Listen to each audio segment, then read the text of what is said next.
Pemirsa, terima kasih Anda kembali di Ajus Pagi. Pemirsa, kita ke informasi berikutnya. Forum Purnawirawan Prajurit TNI mengirim surat ke DPR terkait pemakzulan Gibran Rakabuming Raka.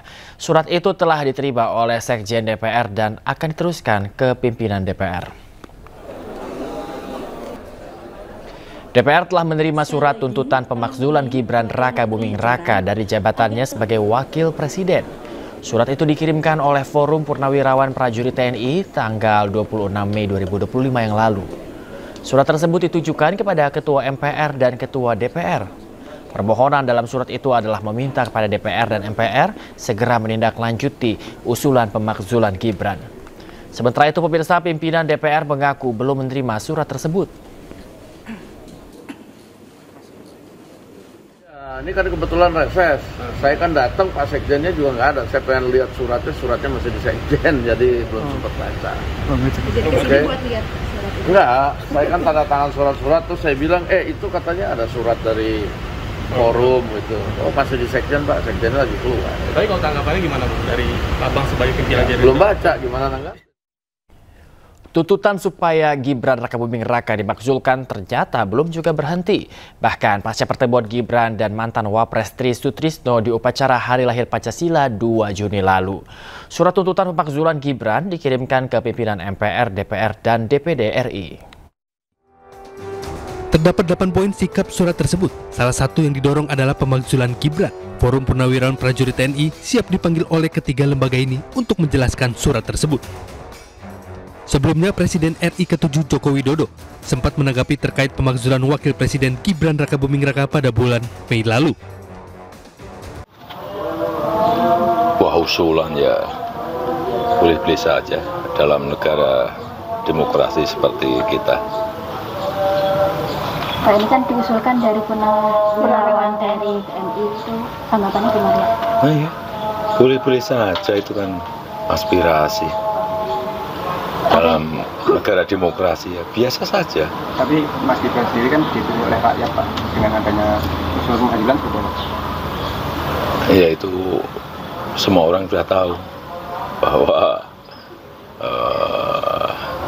Pak Presiden Prabowo Subianto dan Pak Wapres Gibran Rakabuming Raka sudah mendapatkan mandat dari rakyat lewat pemilihan umum. Usulan pemakzulan Wakil Presiden RI Gibran Rakabuming Raka ini terbuka untuk siapa saja karena Indonesia adalah negara demokrasi. Tim Liputan iNews melaporkan. Pemirsa, Polda Metro Jaya belum menetapkan tersangka dalam kasus ijazah Presiden ke-7 Joko Widodo. Penyidik masih melakukan penyelidikan dan akan melakukan gelar perkara setelah ditemukan fakta pidana dalam ijazah Jokowi.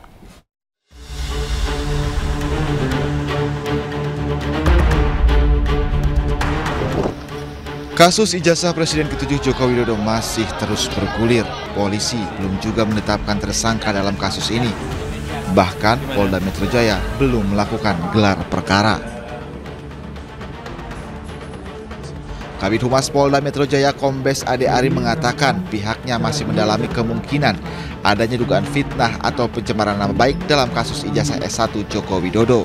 Sementara gelar perkara baru akan dilakukan setelah penyidik mengumpulkan fakta-fakta terkait kasus ijazah Jokowi tersebut. Sehingga inilah yang didalami.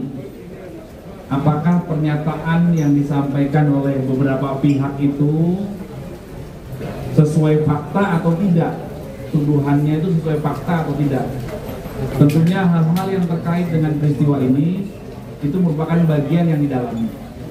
Gelar perkara itu nanti setelah faktanya terkumpul semua, baru dilakukan gelar perkara untuk menentukan apakah peristiwa yang sedang didalami itu ada dugaan tindak pidana atau tidak. Sebelumnya Presiden ke-7 RI Joko Widodo melapor ke Polda Metro Jaya terkait dugaan pencemaran nama baik pada 30 April 2025. Pelaporan ini dilakukan usai ijazah Jokowi dituding palsu oleh sejumlah pihak. Mereka yang dilaporkan adalah Roy Suryo, Rismon Hasiholan Sianipar, Tifauzia Tiasuma, Egy Sujana, dan Kurnia Tri Royani. Tim Liputan iNews melaporkan. Sementara itu pemirsa, dalam dialog program iNewsroom, penasehat Kapolri Irjen Purnawirawan Arianto Sutadi menyebut akan ada banyak tersangka baru dalam kasus dugaan ijazah Jokowi. Dan berikut cuplikannya. Jakarta Selatan yang terakhir dilimpahkan ke Polda Metro Jaya. Memang kalau yang di Polres Jakarta Selatan dan Jakarta Pusat itu tuduhannya provokasi atau melakukan penghasutan pasal 160 KUHP begitu. Nah, yang terakhir adalah apa yang kemudian saat ini berproses di Polda Metro Jaya, dan tentu saja saya mengingatkan kepada penyidik untuk melakukan penyitaan ijazah asli Saudara Joko Widodo pada saat dia melapor, karena sampai hari ini bukti pelaporan yang diserahkan oleh Saudara Joko Widodo di Polda Metro Jaya itu hanya fotokopi, padahal itu kan yang jadi dasar dia menganggap klien kami itu menyebarkan fitnah dan juga pencemaran. Baik. Saya ke Pak Arianto. Pak Arianto, belum ada nama terlapor. Jangan-jangan ini yang menyebabkan prosesnya berjalan agak lama sampai tadi 20 lebih saksi diperiksa. Nggak perlu buru-buru menetapkan tersangka itu. Karena menurut saya ya, ini kasus ini nanti jadi banyak sekali tersangkanya nanti. Ya. Karena dari perdebatan di atas media selama ini dalam rangka membahas kasus ini, itu banyak sekali bertebaran tindakan-tindakan pidana yang isinya ujaran kebencian, fitnah, provokasi, dan sebagainya. Dan itu polisi itu ya, satu ada LP, dia akan cari bukti-buktinya. Tetapi kalau di dalam penyidikan itu ditemukan lagi ada tindak pidana, maka dia boleh membuat ini satu pengusutan lagi untuk tindak pidana yang dilakukan itu gitu. Dalam rangka untuk pembuktian pada masyarakat bahwa setiap tindak pidana itu harus diklarifikasi apakah ini betul apa tidak, dan harus dibawa ke persidangan. Menurut Anda akan ada banyak tersangkanya tadi? Saya yakin akan banyak. Termasuk inisial-inisial yang sebelumnya tadi disebutkan, yang beredar.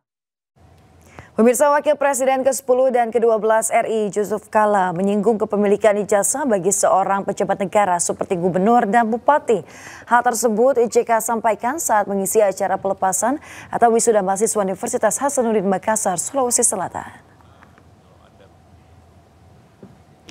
Dalam acara wisuda mahasiswa Universitas Hasanuddin Makassar, awalnya JK bercerita mengenai pengalamannya dalam bekerja setelah wisuda. JK juga memberikan wejangan kepada para wisudawan agar menyimpan ijazahnya dengan baik. Hal tersebut dilakukan supaya jika nantinya dipertanyakan, ijazah aslinya tetap ada. JK juga menyebut pejabat negara yang tak mau tunjukkan ijazahnya memalukan. Jadi tolong diplastik nanti ijazah Anda itu supaya lulus tahun 1967, 58 tahun yang lalu. Cuma satu kali saya buka ijazah saya. Yang lainnya di lemari. Walaupun ijazah saya harus hati-hati, harus betul disimpan baik-baik. Nanti di belakang hari dipertanyakan kalau tidak ada aslinya. Ya.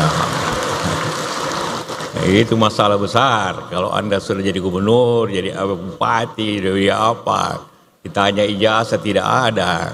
Anda memalukan seperti ini. Jadi tolong diplastik nanti ijazah Anda itu. Wali Kota Solo Respati Ardi resmi mengizinkan rumah makan legendaris ayam goreng Widuran untuk kembali beroperasi setelah dilakukan uji lab. Hasilnya, ayam goreng Widuran layak konsumsi namun berstatus non-halal.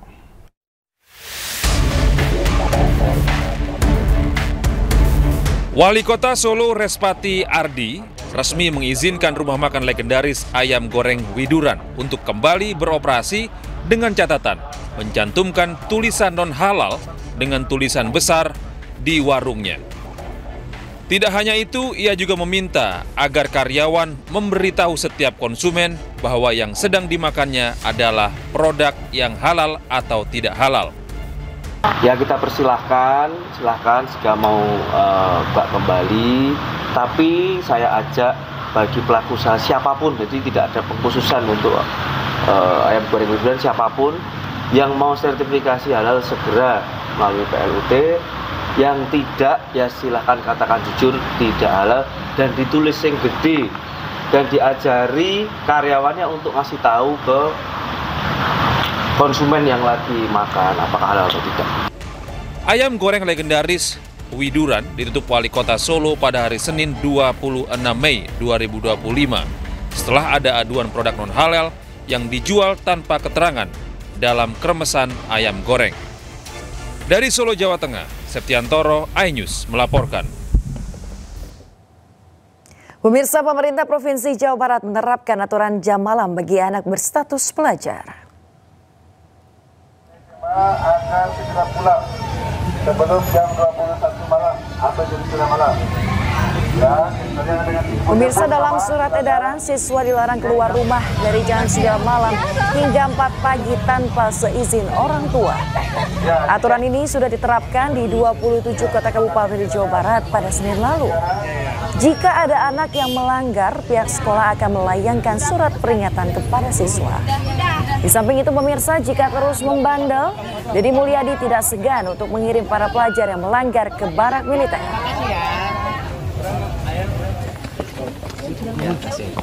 Siap, ayo. Ya gini, karena mereka kan sudah tidur jam 9 nih. Karena sudah tidur jam 9, maka pekerjaan di sekolah diselesaikan di sekolah. Karena selama ini kan ada sesuatu yang ironi. Ironinya bagaimana? Gurunya ngasih PR pada muridnya, yang ngerjainnya orang tuanya. Pas soal jam malam itu kan mudah mulai sosialisasi kan ya. Setiap malam. Nah, kalau ada siswa yang kedapatan di luar, ada SP1 nanti dari kepala sekolahnya. Oh, dari sekolah berarti ya? Ya sekolah, nanti dia kan melaporkan ke sekolah tuh, nanti terintegrasi, tersistem, dan itu nanti sistem aplikasinya akan kita buat. Laporan dari polisi, laporan dari Babin Kamtibmas, Babinsa, laporan dari kepala desa, RT RW, nanti masuk ke sistem aplikasi kita, sehingga nanti di peta data Kepala Dinas Pendidikan Provinsi sudah terbaca setiap hari. Ada berapa anak yang bolos, ada berapa anak yang sakit, ada berapa anak yang malamnya itu begadang, itu nanti ada petanya. Pembinaan. Gubernur Jawa Barat Deddy Mulyadi akhirnya mengeluarkan surat edaran jam efektif sekolah di Jabar dimulai pada pukul 6.30 pagi, pemirsa. Sebelumnya ramai pro kontra gebrakan baru KDM untuk siswanya mulai sekolah jam 6 pagi.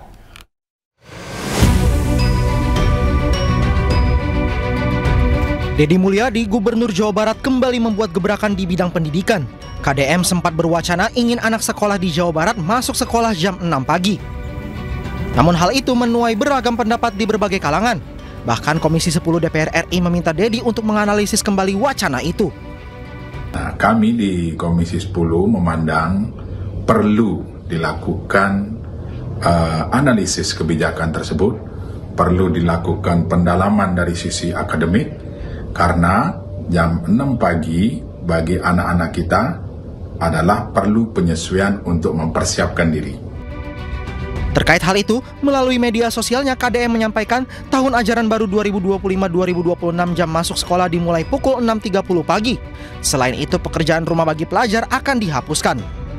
Dan saya sampaikan ya bahwa di tahun ajaran baru 2025-2026 yang akan datang, sekolah di Jawa Barat dimulai pukul 6.30. Sekali lagi, sekolah di Jawa Barat dimulai pukul 6.30. Nah, selanjutnya karena anak-anak tidak boleh keluar rumah lebih dari jam 9 tanpa pendampingan, tanpa keperluan yang mendesak yang didasarkan pada izin orang tuanya, maka pemerintah Provinsi Jawa Barat berencana untuk menghapus pekerjaan rumah bagi anak-anak sekolah. Sebelumnya, setelah heboh dengan kebijakan pembinaan di barak militer, Gubernur Jawa Barat Deddy Mulyadi ramai mewacanakan siswa masuk sekolah jam 6 pagi. Hal ini guna menciptakan budaya disiplin di kalangan pelajar, sekaligus menekan angka kenakalan remaja. Tim Liputan iNews melaporkan. Pemirsa, Dinas Pengendalian Penduduk Keluarga Berencana Kabupaten Purwakarta dan juga Dinas DP3AKB Provinsi Jawa Barat menggelar program vasektomi di Klinik Wijaya Kusuma. Program ini merupakan bagian dari pelayanan publik ngajangka warga yang digagas Gubernur Jawa Barat Deddy Mulyadi.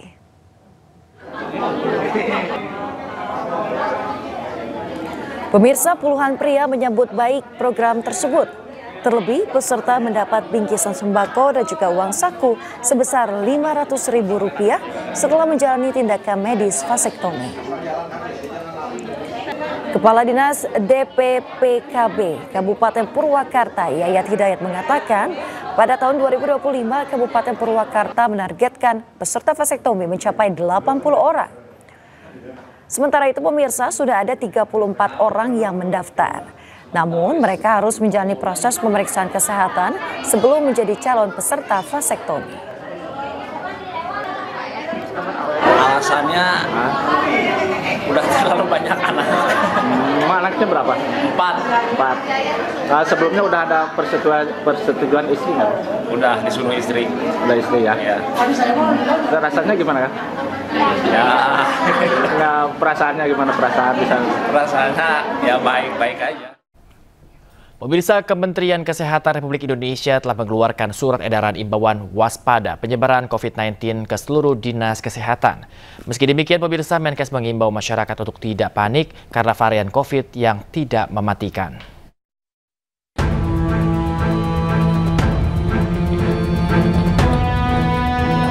Kementerian Kesehatan Republik Indonesia telah mengeluarkan surat edaran imbauan waspada penyebaran COVID-19 ke seluruh dinas kesehatan. Hal ini juga dipertegas oleh Kepala Kantor Komunikasi Kepresidenan Hasan Nasbi yang menyebut hal ini sebagai bentuk kewaspadaan atas kembali merebaknya COVID-19 di sejumlah negara di Asia seperti Thailand, Hong Kong, Malaysia, hingga Singapura. Bentuk kewaspadaan, ya. Jadi mungkin bisa mengingatkan kita kembali ke protokol hidup sehat yang pernah kita jalankan beberapa waktu lalu tahun 2020 sampai tahun 2022, 2023, misalnya kembali membiasakan mencuci tangan, ya, membiasakan diri kalau badan gak enak atau flu, kemudian menggunakan masker supaya tidak menulari orang lain. Belum tentu itu COVID, tapi ini lebih bentuk kewaspadaan.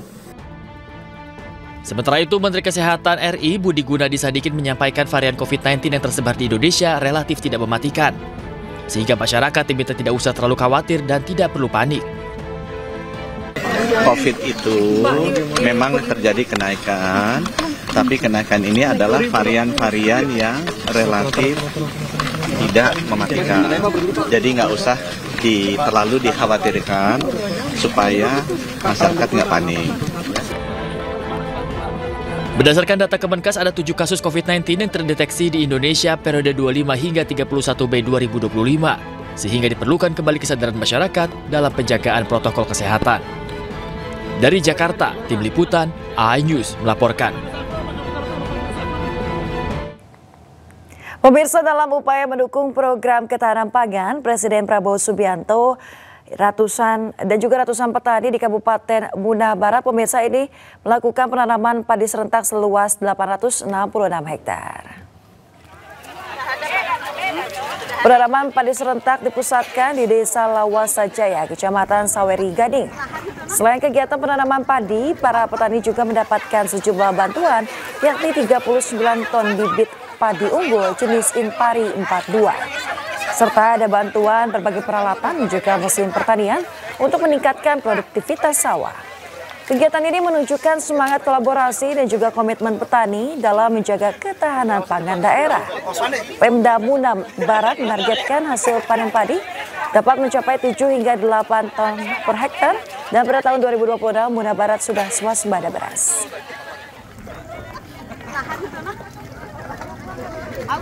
Peran pemerintah daerah untuk mendukung ketahanan pangan yang menjadi cita-cita dari Bapak Presiden Prabowo dan Gibran.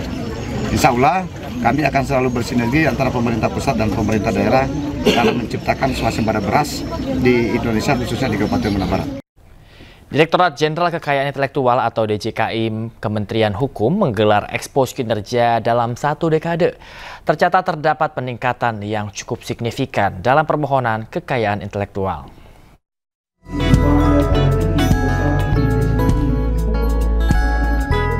Puncak Hari Kekayaan Intelektual kembali digelar di Geraha Pengayoman Kementerian Hukum Jakarta Selatan. Dalam rangkaian acara ini, Direktur Jenderal Kekayaan Intelektual Razilu memaparkan bahwa terdapat pertumbuhan signifikan permohonan kekayaan intelektual dari tahun 2015 hingga 2024 dengan kenaikan mencapai 18,5% dan total permohonan mencapai 1.738.573. Peningkatan ini sejalan dengan meningkatnya inovasi dan kreativitas dari para pelaku kekayaan intelektual di Indonesia. Untuk mengapresiasi hal ini, DJKI memberikan penghargaan terhadap sejumlah kategori, mulai penghargaan kepada kantor wilayah, perguruan tinggi, hingga memberikan penghargaan kepada konsultan yang mendaftarkan kekayaan intelektual. Ini dalam rangka memperingati seperempat abad dari perayaan kekayaan intelektual Indonesia, perayaan Hari Kekayaan Intelektual Sedunia yang ke-25. 25 itu kan seperempat abad. Jadi kita mengambil satu terobosan untuk melahirkan ekspos kinerja satu dekade. Tetapi yang paling penting bahwa dari semua jenis kekayaan intelektual, kita menganggap bahwa ini adalah sebuah ekosistem. Sebagai sebuah ekosistem tentu ada penciptanya, ada ada pendaftar yang menerima pendaftaran, yang mengorganisir pendaftaran dalam hal ini Kementerian Hukum. Kemudian tentu ada sistem, ada kolaborasi lah. Kedepan DJKI Kementerian Hukum berkomitmen dalam memaksimalkan kerjasama Dirjen KAI dengan BRIN dan BRIDA dalam memberikan kemudahan untuk pendaftaran dalam desain industri maupun paten untuk meningkatkan permohonan kekayaan intelektual. Dari Jakarta, Dilami Aulia, Rizky Solihudin, A-News melaporkan. Pemirsa, kontribusi menjaga lingkungan bisa dilakukan dengan banyak hal. Nah, khususnya bagi wanita yang bisa menggunakan salah satu produk kewanitaan yang dibuat dengan bahan ramah lingkungan seperti yang satu ini.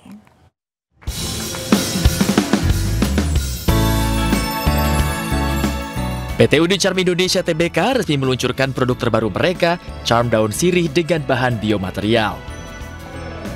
Bukan hanya memberikan rasa nyaman bagi pengguna, produk ini juga sekaligus diharapkan dapat memberikan dampak positif bagi lingkungan.